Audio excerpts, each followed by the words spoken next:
నిన్న ముఖ్యమంత్రి గారు ఏదో అల్కగా మాట్లాడుకుంటూ ఏమైతే గాంధీ బొమ్మకి ఎంత రూపాయలు ఎంత అవుతుంది, 70 కోట్లు అవుతుంది, మహా అంటే 200 కోట్లు అవుతుంది అంటారు. ముఖ్యమంత్రి గారు నేను సూటిగా అడగదలుచుకున్నా, 70 కోట్లు 200 కోట్లు మీ ఇంట్లోకి వెళ్ళి ఇస్తున్నారా? కాదు కదా, తెలంగాణ ప్రజల సొమ్ము కదా. అట్లాంటప్పుడు 70 కోట్లు 200 కోట్లకు ఎంత అంతరం ఉంది? 200 కోట్ల రూపాయల్లో ఎన్ని పనులు చేయొచ్చు?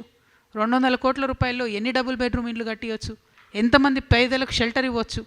అవి పట్టించుకోకుండా మీరు 70 కోట్లు 200 కోట్లు అయితే అని అల్కగా మాట్లాడుతారు. ఓకే, 6 నెలలలో మీకు జ్ఞానోదయం అంది గాంధీ బొమ్మ పెట్టాలని మీరు అనుకుందాం.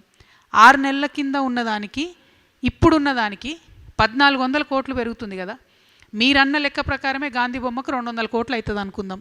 మరి మిగతా 1200 కోట్ల పరిస్థితి ఏంటి? ఎక్కడ పెరిగింది? ఎందుకు పెరిగింది? ఈ విషయాలు దయచేసి మీరు క్లారిటీ ఇవ్వాలి. ఎందుకంటే ఏ పాలనలో అయినా ఏ ప్రభుత్వంలో అయినా పారదర్శకత అనేటటువంటిది ఉన్నప్పుడే ప్రజలకు ఒక అర్థం పర్థం ఉంటుంది. కాబట్టి ఆ క్లారిటీ ఇవ్వాలని నేను కోరుతా ఉన్నా.